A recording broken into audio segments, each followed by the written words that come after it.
Welcome to Stories That Work. I'm Deacon Adam Roberts. I'm Father Matthew Howell. And I'm Father John Finley. Hello, Father John. Welcome to the show. Thank you.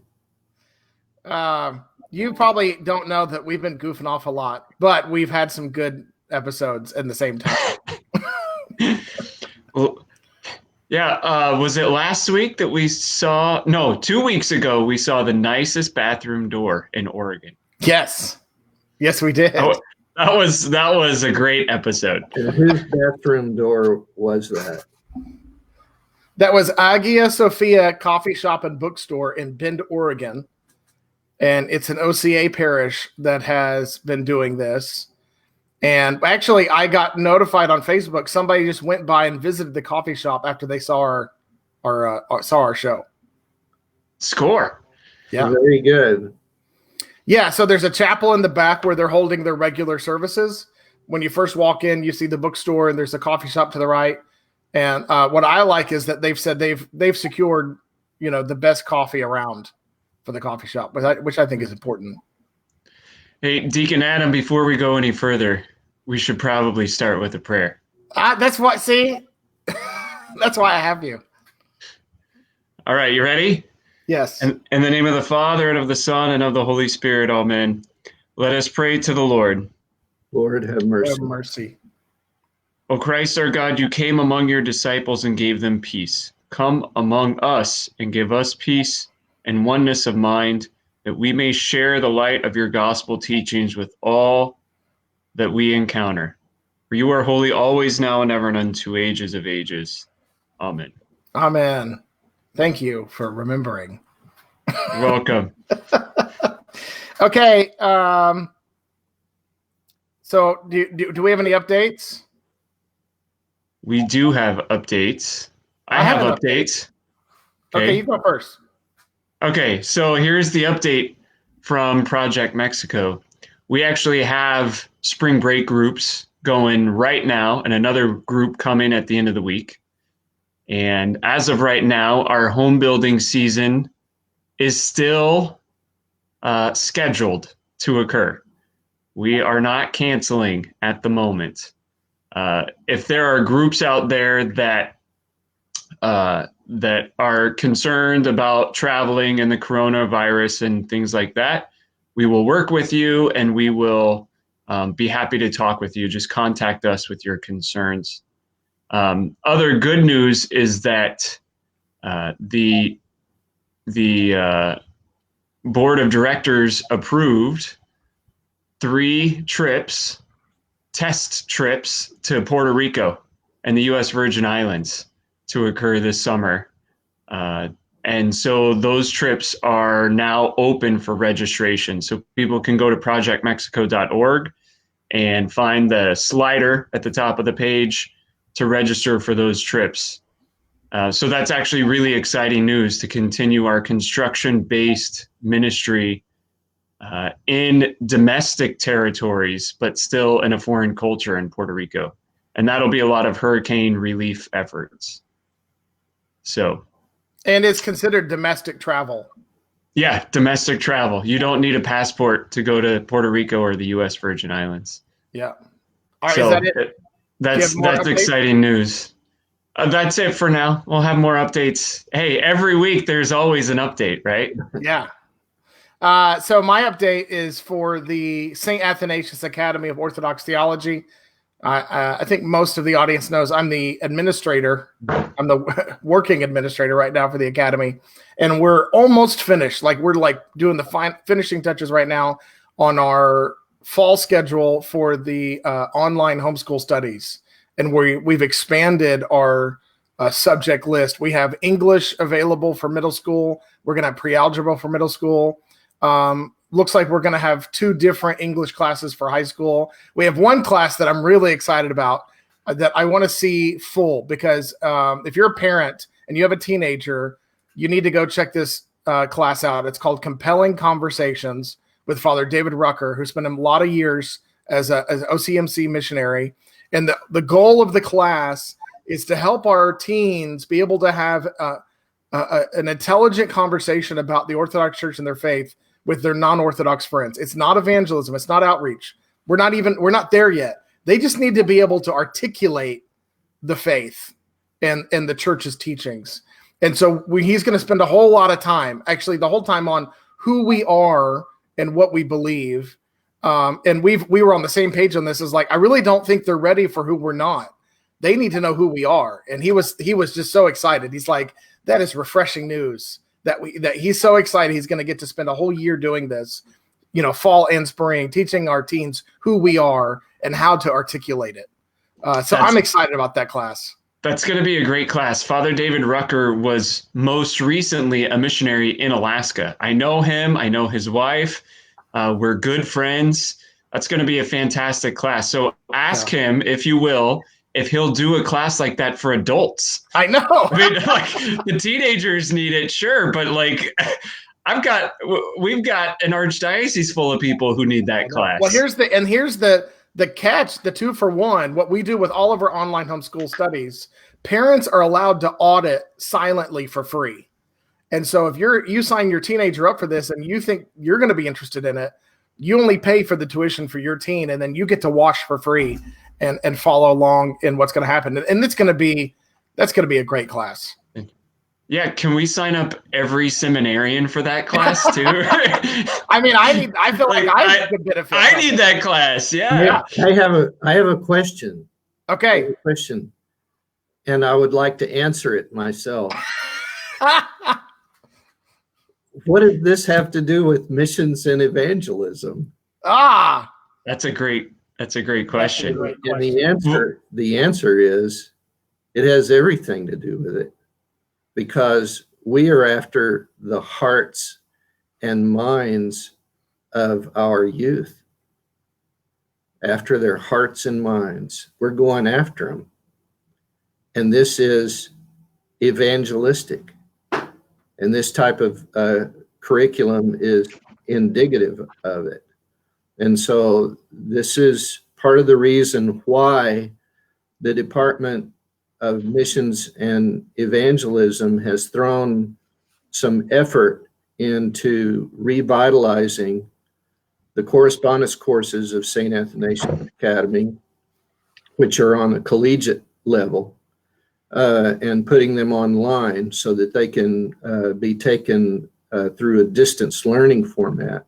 But also, and this just came our way, we weren't even thinking about it really, about doing the tutoring and perhaps offering classes to high schoolers, but certainly tutoring homeschool children that are being homeschooled by their parents. And so if they get hooked into the academy, so to speak, then once they have finished their secondary studies, their primary and secondary studies, they may want to continue with their coursework with the academy on a collegiate level. So this is kind of a grand plan, but it does, when we say go into all the nations, baptizing them, making disciples and baptizing them, we want to start with our own. And Jesus even commanded his disciples to go first to the house of Israel and then out. So from there. So this is good news that this curriculum, this homeschool curriculum, is developing and has every bit as much to do as missions and evangelism as other things that we do. Yeah, I'm excited about the Orthodox studies that we have for our high schoolers and for our middle schoolers. So, Father John, I have a question for you. Do you want to answer it yourself? No, I want you to answer. It's a Bible trivia question. Okay. I'm no good at Bible trivia questions. How many brothers did Adam have? How many brothers did Adam have? Yeah. None.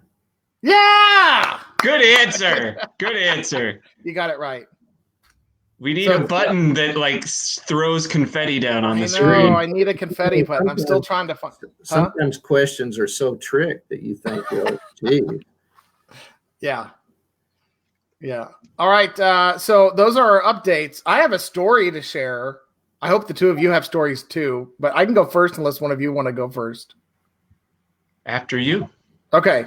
So I was doing the Pioneers Retreat this past weekend, and we spent a lot of time going through triangulation.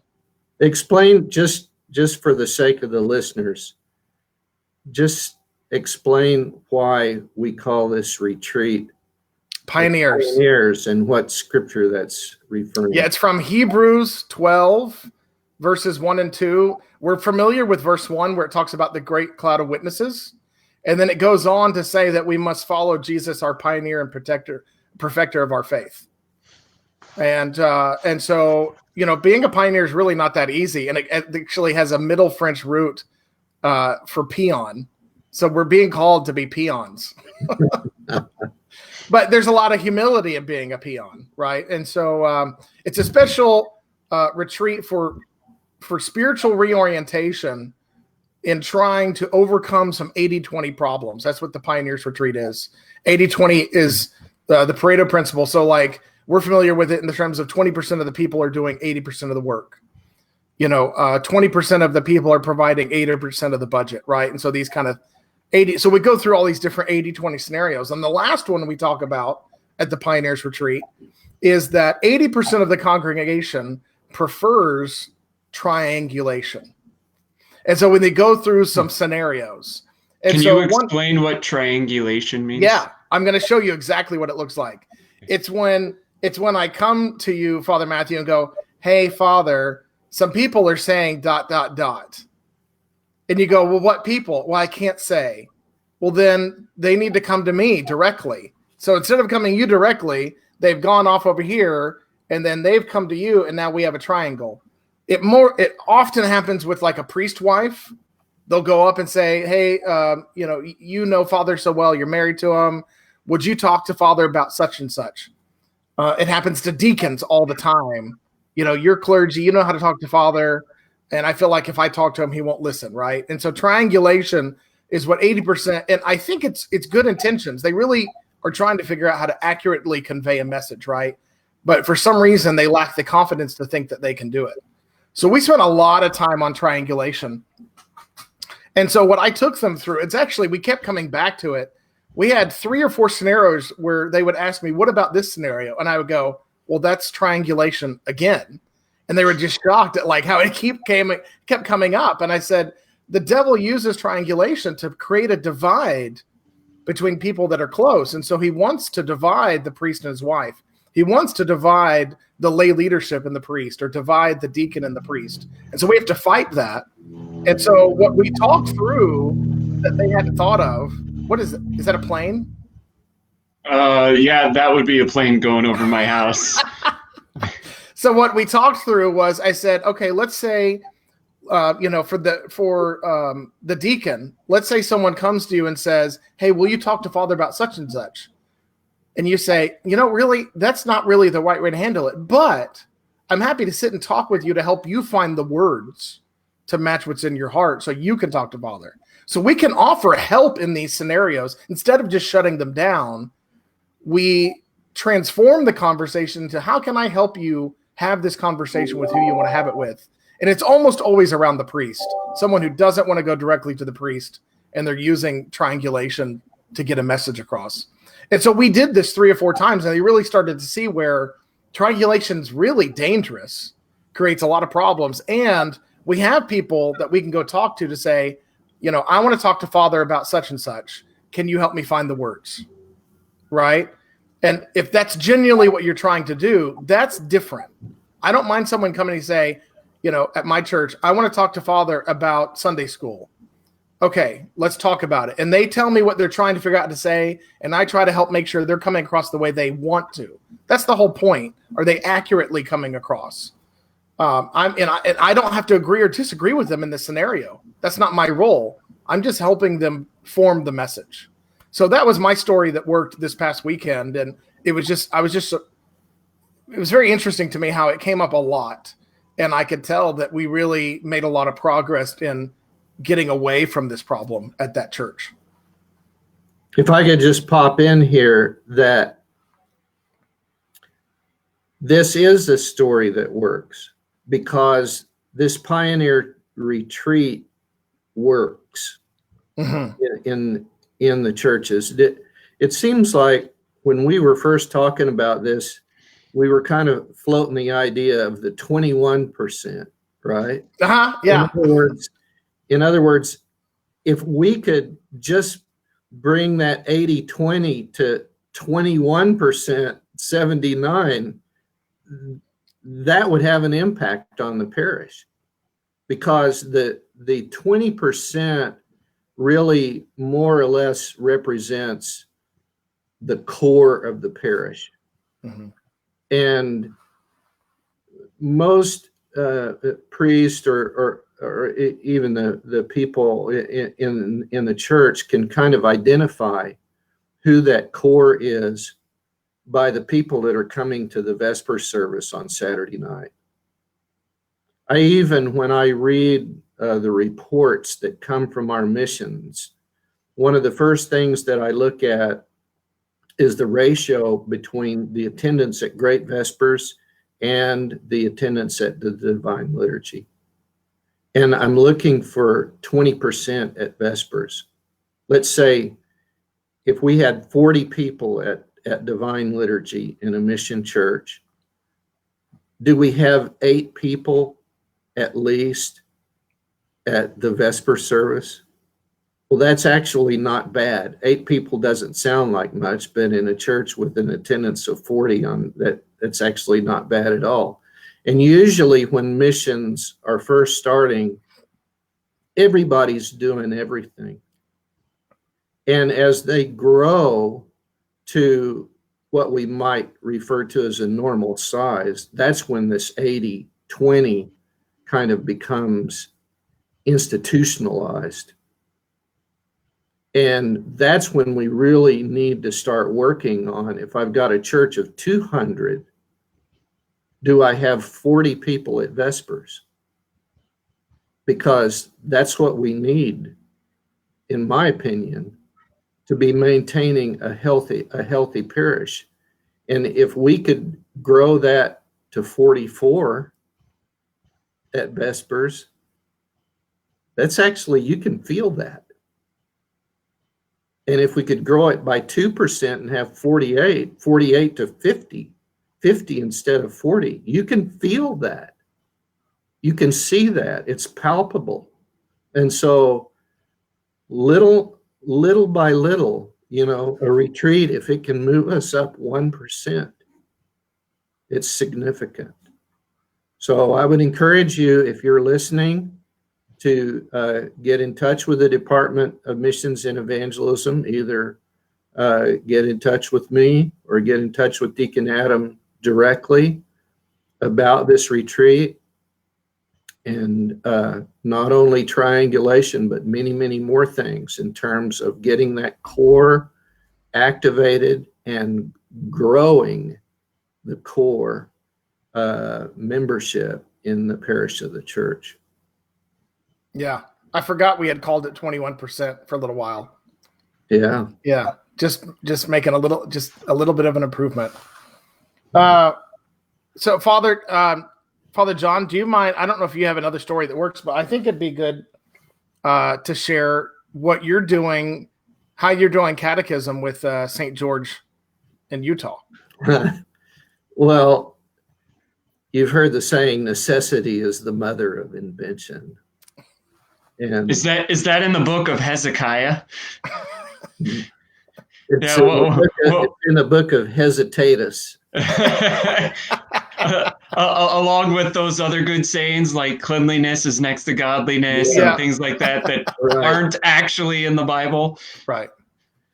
I'm conducting catechism through the Zoom feature available online, and putting it out every Monday. And there's a lady in the church that has a Zoom account, And so we put out the invitation. They click on the link, and here comes Father Finley, the talking head for an hour. It's hard, because I like that eye contact and the interaction. And when you're doing this online, I ask them to mute their mics, and we just wait until the end to open the mics for questions and comments. It's less than desirable, but it seems to be working.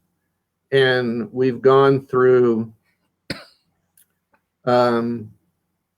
probably about 20 lessons. We're over 20 lessons. My goal is to be done before Holy Week and Pascha, and I think we're going to make it. So it's been a very interesting experiment, and all of those have been recorded in video, so I can go back and criticize myself and try to make some improvements along the way. How often do you make it to the parish for a visit in person? Oh, we lost him. I can answer. He did not want to answer that question. So I'll fill in a little bit for. Oh, wait, is he back? Yep. Let me bring him back in the 3, 2, 1. Hello again. Yeah, I didn't want to answer that.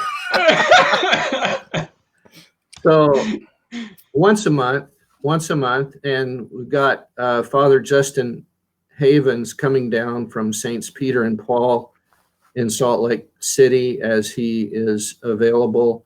And we've also had Deacon John Bean, also from Saints Peter and Paul in Salt Lake. And early on, another one of the deacons, Deacon Christopher Payne, when we were still meeting in a home, was coming and doing reader services also.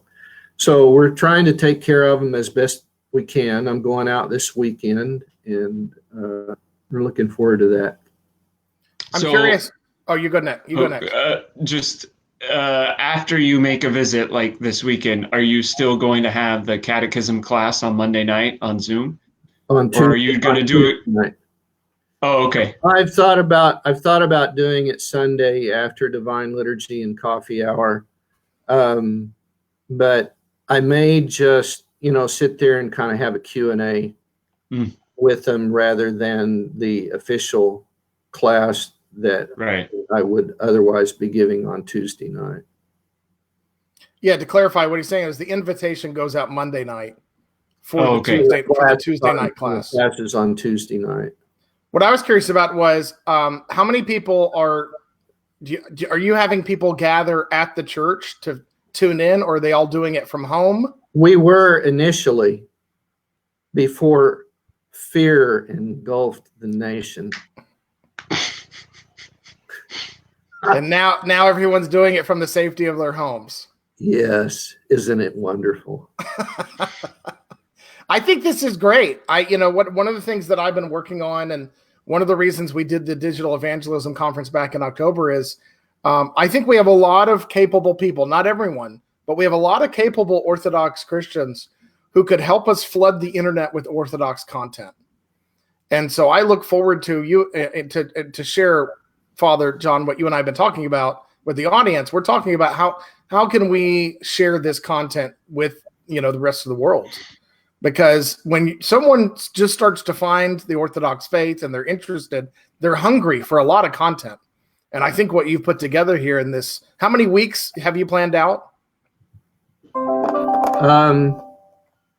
3 sets of 8 weeks, so 24 weeks. Yeah, that's a lot of content, and it's pretty much all written out at this point, right? Yeah.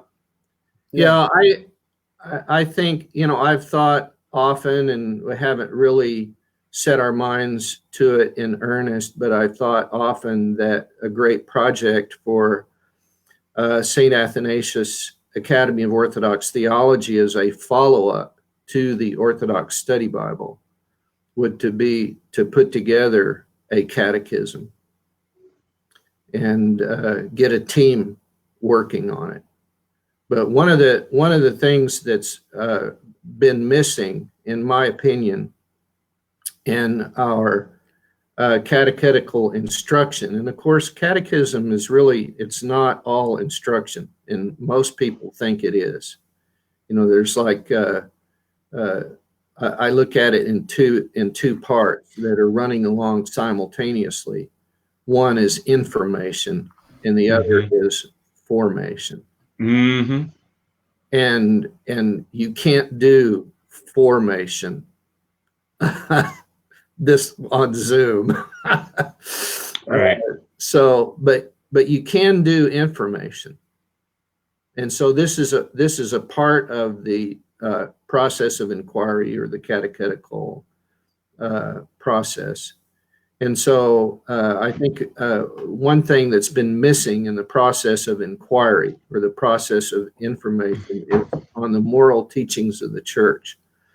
There's a tendency, I think, to run through the Nicene Creed and to get the doctrine, to include the history, and perhaps to a certain extent the ecclesiology of the church. And then we move to the worship. We go through the cycles of the day and of the week and of the year and the seasons of the year and the great feast of the year, and explain the divine liturgy. And then, okay, we're done. Congratulations. And we need to spend time working on the moral teachings of the church. And it's not just the hot button issues, but we need to spend time studying the Sermon on the Mount, and we need time studying the Proverbs and the principle that runs all through the book of Proverbs of spiritual guidance and obedience. This is not something that we just don't talk about much in our catechism classes. And we need to talk about it. How many verses in the Proverbs begin with these two words? My son. All right. So what is that? That's spiritual fatherhood. That's spiritual direction. All right. And Jesus laid out very profound moral teachings in the Sermon on the Mount. And they all relate back to the Beatitudes. And to teach people that we need to commit our lives to going through the Beatitudes as a kind of progression, as a kind of spiritual progression. And my brother, Paul Finley, has a weekend retreat presentation on the Beatitudes and the Sermon on the Mount that is sponsored by the Department of Missions and Evangelism. And I would encourage you to get a hold of us or get a hold of my brother directly if you know him. And we can help make that happen in your parish. And he has a tremendous teaching on this. And I've included aspects of his teaching on the Sermon on the Mount in my catechism materials when I've been teaching on the moral teachings in the church. So I've been doing 8 lessons on the theology and doctrine and history, mainly through the creed, and then 8 sessions on morality, and then 8 sessions on the worship and the liturgical life of the church. And I got that from Father Richard Ballou of blessed memory. May his memory be eternal. I think that's, it reminds me that my grandmother lived in Proverbs, and she read it every month. She would, use it for the days of the month. And for at least the last 10 or 15 years of her life, maybe more, she read the book of Proverbs every month. And the wisdom that she had, 31 chapters. Yeah. And the wisdom that she brought forth from that was amazing. Yeah. Absolutely incredible. Well, we've been on for 30 minutes. So Father Matthew, do you have a story? Because I have a question for you. You want to ask your question first? Well, no, it's not a Bible trivia question, but I can ask a Bible joke question. No, this is something you and I talked about recently, and I thought it was very interesting. And Father John, you'll appreciate this. So, in the Pioneers Retreat, we do a DISC personality assessment, DISC, and one of them is an I, the influencer, and I'm an I. And we were talking about, and I was thinking about this late last night and this morning about the value of being in alignment with your eyes, like the priest and his eyes in the church. Because not that they definitely have the most influence or a lot, but they tend to have influence. They tend to be influential people. They may not even necessarily be a leader, but they tend to be influential, right? They might even be influential from behind the scenes. And so you're in alignment. We talk about this, like priests being in alignment with their bishops or deacons being in alignment with their priest. But we also have this new category that you and I are looking at of the influencers and what it looks like when the influencer and the priest are in alignment. And so you and I were talking about with you and one of your parishioners and what that looks like. Yeah, so you came up in December to my parish in Wasilla and did the Pioneers Retreat. And we did not talk about triangulation much, the way that you did this past weekend. But one of the very interesting things that came out of the retreat was the personality assessment for the people who were there. We were surprised. For a lot of us, we were learning about the personality assessment, and it confirmed our intuition about how we get along and how we work with each other. And so what we ended up doing actually was in January at our general parish meeting, we gave the whole parish a very simple personality assessment.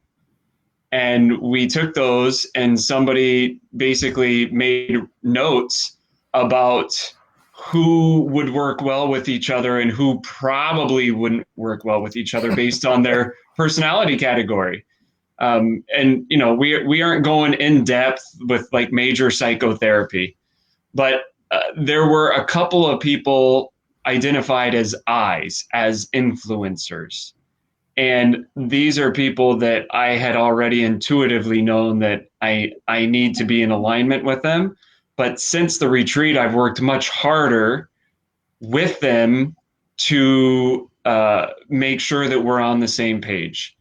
And there's one in particular who is working very closely with me now to almost as a, what's the word we use? Like a personnel supervisor. Like she's trying to help me get the right people into the right roles in the parish. And it's one thing if I go and ask somebody or talk to them, hey, I think you should do this, I think you should do that, and they might acquiesce because I'm the priest. It's another thing when this particular woman goes and says it, and then they might acquiesce because they realize it's actually the right thing to do for them and a great way to be involved in the church. So yeah, having the priest in alignment with the influencers doesn't necessarily have to be the vocal leaders, but that's a very important thing in the parish. And also just understanding the different personalities. I realized that for many years, I had people listed as a C as my, like, in charge of the parish council, as a parish council chair. And I have a D personality, so I'm task oriented, right? And what's the other part of that? Decisive, right? Yeah, if you're a D, you're task oriented and you're also fast moving. Fast moving, and I was going to say freight train. I'm actually, they don't consider me to be a freight train. So this person who's an I, she actually told me yesterday or earlier this week, you're very slow moving. I said, well, I'm slowing down, but in my mind, I'm miles ahead. But I had different personalities as the parish council chair, and I was frustrated with some things, but I didn't realize the dynamics of what was going on with our personalities. And I think now I can handle all sorts of different types of personalities in that role as parish council chair, because I would be more understanding of how they're thinking, how they're operating, and how I'm operating in relation to them. So my story that works this week is 3 months after the Pioneers Retreat, I'm starting to see the fruit of the work that was done. And it's hard. It's not like, oh my goodness, our Sunday attendance has absolutely doubled. It's not that kind of fruit, but it's the beginning of the reshuffling of people into the right roles in the parish, and that's been very helpful already. So if I could interject something, sure. here, that for those who may or may not be familiar with this DISC program, DISC, it's a categorization of 4 different personality types. It has, I don't know if it was originated, but it's been highly developed and disseminated by Dr. Robert Rome.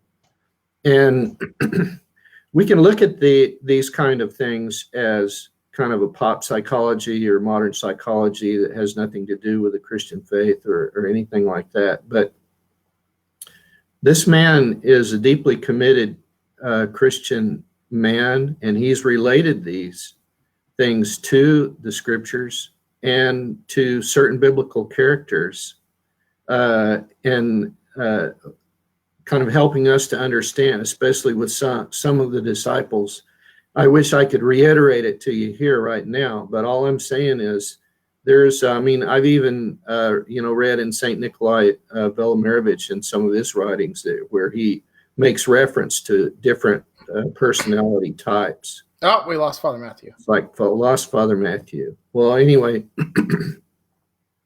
I like that, Deacon Adam. I'm glad that you are using this DISC program. I personally tend to prefer it over some of the other personality types, and I think it's easy to understand with just 4 categories. Yeah, it's real simple. Those 4 people are St. Paul, St. Peter, St. John the Evangelist, and St. Thomas. So we look at how each one of those is personified. And so what we really try to help people see is there's not one that's better than the other. They're all equally valuable. St. Paul was a D. St. Peter was an I. St. Peter was an I. St. Thomas was a C. Yep. And St. John, theologian, was an S. Yep. Yeah. Yep. Yeah. So here comes back Father Matthew. So I was told once, especially for those who are D's and I's, and especially for those who are D's, that if you're a leader, you should turn around and look behind you every once in a while to see if anyone is following. Well, who was a D? Wasn't that St. Paul? Yes. Yeah, we just went through them while you. That's good company. Well, I didn't want to hear what Father John had to say. So I think that covers our updates. And so I'm going to give an opportunity for the audience. Father John, we're going to have you on about once a month. And what I hope that will start to happen is people have had a lot of struggles in missions and evangelism. And so send us your questions. Give us time to prepare so that we can give you a really good response. And this can be a range of things. You were in a mission and it's struggling, or you're having a struggle with the leader. It could be even like you're trying to figure out how to talk to someone you're related to, or a friend or family, about your faith. And most of us knows what those horrible conversations have gone like when we've really had a bad conversation when we were trying to explain our faith. All those different struggles and questions that you have, bring them to us. And once a month, we're gonna go through these questions and process them together. Deacon Adam, will you put in the chat the best way for people to submit those questions? Yeah. I'm going to share my email address right now publicly, and you can just send me an email. It's Adam the Freight Train Roberts at gmail.com. It is. Yours is Lion Tamer. Lion Tamer.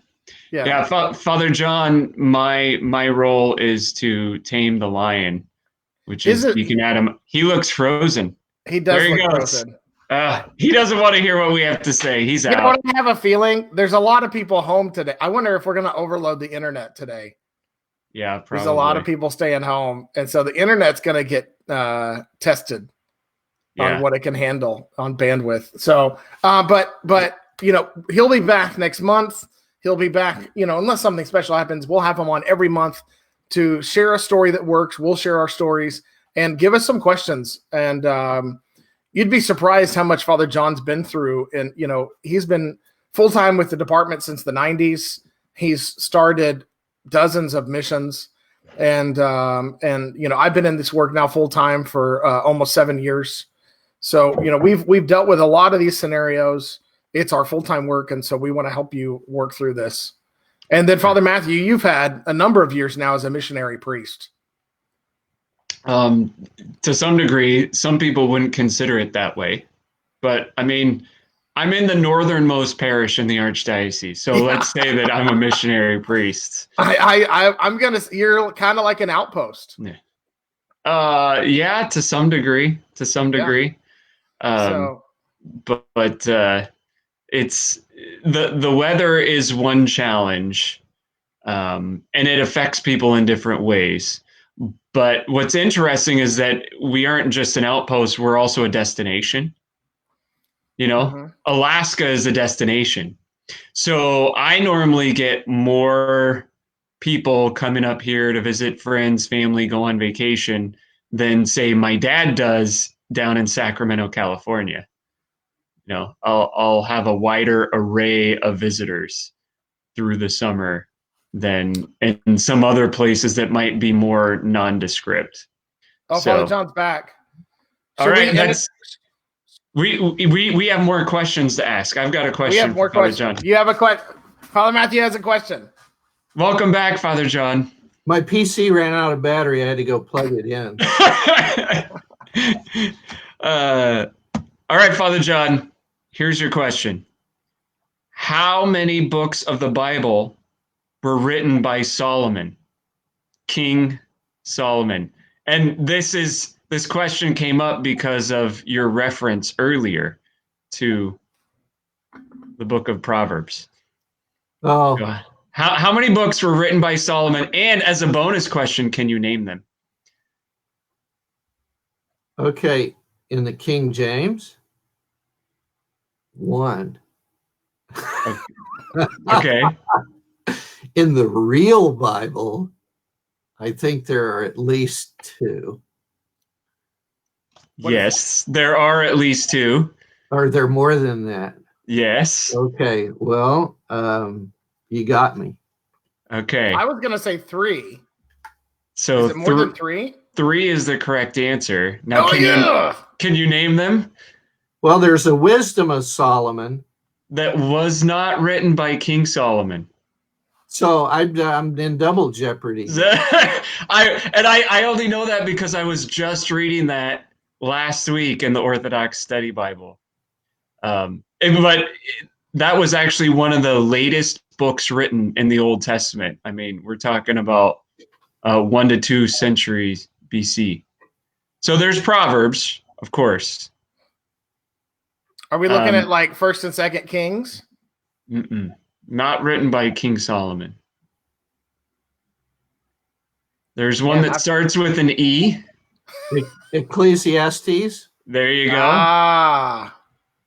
And then he wrote some poetry that really bothers some people. Yeah. The Songs of Solomon. Song of Songs, yeah. Or Song of Songs, yeah. Yeah, that's an interesting poetry to share with teenagers. Yeah, that's a study that I'll leave up to a pro like Father John.